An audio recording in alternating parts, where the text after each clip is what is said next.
Geleceği %100 doğru tahmin etmek biz insanların gücünü aşan bir şeydir. Ama şu anda şöyle bir benzetmeyle belki geleceği tahmin edebiliriz. Yani düşünün, bir nehir akıyor ve bir dönemeçten sonra o nehir kayboluyor. Bu bizde nehrin orada bitmediğini gösterir. Daha da ilerilere bir denize kavuşana kadar akacağını gösterir. Hatta eğer hava yağmurluysa bu nehrin daha da gürleşerek akacağını çok rahat tahminde bulunabiliriz. Aynı şekilde bu Gazze meselesini de tarihsel geçmişinden günümüze kadar bir akışını bildiğimiz zaman nereye akacağını da tahmin edebiliriz. Aslında şu anda Siyonist İsrail'in Gazze'de uyguladığı insanlık dışı uygulamalar, savaşlar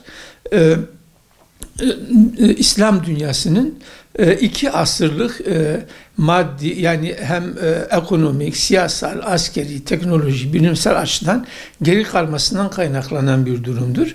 Özellikle 2. Dünya Savaşı'ndan sonra Siyonizm dünyada hem akademik açıdan hem ekonomik açıdan ve bunun getirdiği güç ile siyasal açıdan dünyanın süper güçleri diyebileceğimiz dünyanın en güçlü ülkelerinin yönetimleri üzerinde, halkları üzerinde ciddi bir hegemonya kurmuşlardır. Ve bu hegemonya bu güçlü ülkelerin üzerinden bütün dünyaya, yani yeryüzünü kaplayan bir hegemonyaya dönüşmüştür. Dolayısıyla biz Siyonizm dediğimiz zaman veya İsrail dediğimiz zaman işte Doğu Akdeniz sahilinde İşte 20-30 bin kilometre karelik alanda yaşayan 6-8 milyonluk bir Yahudi kitlesini kastetmiyoruz. Aslında biz dünyanın sermayesinin %30'unu kastediyoruz. Dünyada önemli bir akademik birikimi kastediyoruz. Çünkü şu anda özellikle Amerika'da, Avrupa'da akademiyada üretilen bütün bilimsel verilerin önemli bir kısmı Siyonizm süzgecinden geçmektedir ve bu bütün dünyaya objektiflik adı altında ihraç edilmektedir, yayılmaktadır. Dolayısıyla şu anda dünyada ekonomik ve akademik olarak büyük bir hegemonyaya, büyük bir güce sahip bir Siyonizmden bahsediyoruz. Bundan kaynaklanan siyasi bir güce sahip bir Siyonizmden bahsediyoruz. Dolayısıyla şu anda Siyonizmin yanında yer alan Amerika Birleşik Devletleri, Kanada, İngiltere, Fransa, Almanya, Hollanda, Danimarka ve daha da sayabiliriz. Bunlar şu anda dünyada askeri bakımdan en güçlü ülkeler arasında bulunmaktadırlar. Ve bu güç onları zehirlemiştir. Gücün kesinlikle dünya tarihi boyunca ahlaki ilkelerle, gücün ahlaki ilkelerle sınırlandırılması,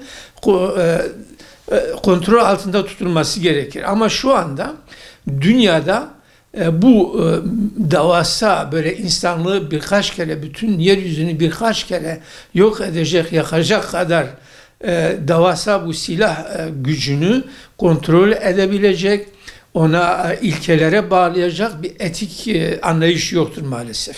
Dolayısıyla bu nereye gidecek? Bu şuna gidecek. Sonuç itibariyle dünyada, dünyanın ekonomisine sahip olmak isteyen, dünyada söz sahibi olmak isteyen, işte yenilerde bir Çin var, işte bir Rusya var. Bunlar şu anda her ne kadar bu dediğim Siyonizm gücüne karşı ciddi bir alternatif oluşturamazlarsa bile, yani sonuçta dünyaya, maddeye tapılan kapitalist çağımızda belki bunlar arasında bir çıkar çatışması olur, belki bir dengelenme olabilir. Bunun dışında şu anda İslam dünyasına dayanarak beşeri planda hiçbir umut maalesef gözükmemektedir. Çünkü İslam dünyası fakr-ı zaruret içerisinde, cehalet içerisinde, hem zihinsel hem kültürel işgal altında. Müslümanlar kendi gibi düşünemiyorlar, kendi gibi dünyayı yorumlayamıyorlar, Müslümanca dünyaya bakamıyorlar. Dolayısıyla şu anda İslam dünyasında derin uyku halinde bir İslam dünyası var. İşte birkaç böyle devlet ve onun yöneticilerin belki özel hassasiyetlerinden kaynaklanan bazı tepkiler var ama siyasal planda İslam dünyası şu anda bir gerçekten derin bir uyku halinde. Umarım ki bu Gazze'deki olaylar derin uykudaki bu İslam dünyasını sarsar, kendisine getirir, dünyaya, tarihe, siyasete Müslümanca bakmasını öğretir. Gerçekten şu anda İslam dünyası bölük pörçüktür ve bu bölük pörçük olan işte 80'e yakın veya şöyle diyelim 57'nin civar 60'a yakın çoğunluğu Müslümanların oluşturduğu devletler vardır. Yine Müslümanların ikinci çoğunluk oluşturduğu bir 30-40 tane devlet var. Bunları göz önünde bulundurduğumuzda dünyada Müslümanların çoğunlukta olduğu ya da ikinci çoğunlukta olduğu 100 civarında devlet var. Ama maalesef bir İslam dünyasından bahsedemeyiz. Bu devletlerin yönetimindeki hükümetlerin, idarecilerin çoğunun belki Siyonizme ya da şöyle diyelim küresel güçlere bir diyet borçları vardır. Dolayısıyla bunların Batı'ya, Siyonizme şemsiye olan Siyonizmi koruyan bir Amerika'ya, bir Kanada'ya, bir İngiltere'ye karşı veya bir Fransa'ya, Almanya'ya, Hollanda'ya karşı bir tepki göstermelerini beklemiyoruz. Çünkü zaten çoğunun diyet borcu vardır. Ve İslam dünyasında dediğim gibi zaten Müslümanlar biz Batı tipi eğitimle büyümüşüzdür. Zihnimiz Batı kodlarına göre kodlanmıştır. Biz dünyayı, siyaseti, ekonomiyi, dünyaya bakışı, hayata bakışı zaten Müslümanca değerlendirebilecek kapasite değiliz. Ama bununla birlikte ümitsiz değilim. Ben bunun bir uyanışa sebep olabileceğini düşünüyorum. Bu uyanışın illa İslam coğrafyasında olması gerekmez. Amerika'da da olabilir, İngiltere'de de olabilir. Çünkü şu anda Londra'da ve Amerika'nın pek çok üniversitelerinde Siyonizme karşı çok ciddi manada mitingler, nümayişler, protestolar yapılmaktadır. Bu belki Batı'da Müslümanlara karşı, İslam'a karşı daha objektif, daha doğru, daha adil bir bakış açısını geliştirir ve belki dünyaya yeni bir ışık, yeni bir güneş doğmasına sebep de olabilir.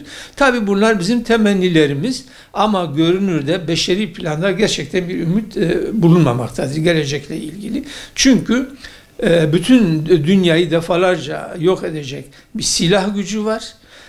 Bütün dünyanın yani bir örnek üzerinden gidersek halkın çoğu Müslüman olan 57 ülkenin ekonomisi Amerika'nın ekonomisinin yarısından biraz daha fazladır.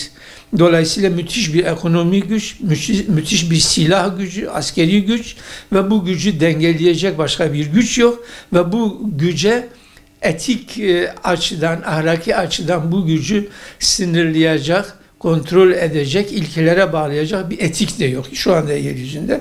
Dolayısıyla maalesef beşeri planda bir umut yok ama Allah olmazları oldurandır. Nice küçük orduların çok büyük ordulara galip geldiğini görüyoruz tarihte.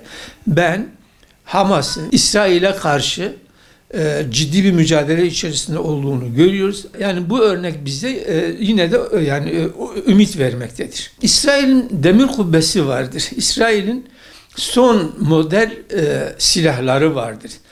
Muhtemelen şu ana kadar nükleer savaşın dışında yani bir şehir savaşında kullanılabilecek, gerillaya karşı kullanılabilecek, gerilla savaşında kullanılabilecek en son model silahları kullanmasına rağmen yer altını, binaların içini inceleyebilecek silahlara, optik araçlara sahip olmasına rağmen yine de biz Hamas'ın güçlü bir direniş gösterdiğini görüyoruz. Bu şundan kaynaklanmaktadır. Hamas'ın ve inanmış Müslümanların manevi gücü silahlar kadar önemlidir. Yani bir savaşan bir asker ya da bir taraf eğer ciddi manevi bir güce sahipse bu önemli bir üstünlüktür. Şu anda Hamas bu üstünlüğe sahiptir. Umarım ki İslam dünyasında bu üstünlüğe sahip iman gücüne, moral gücüne, maneviyat gücüne sahip nice Müslümanlar vardır. Dolayısıyla şu anda yani İslam dünyasının umududur bunlar.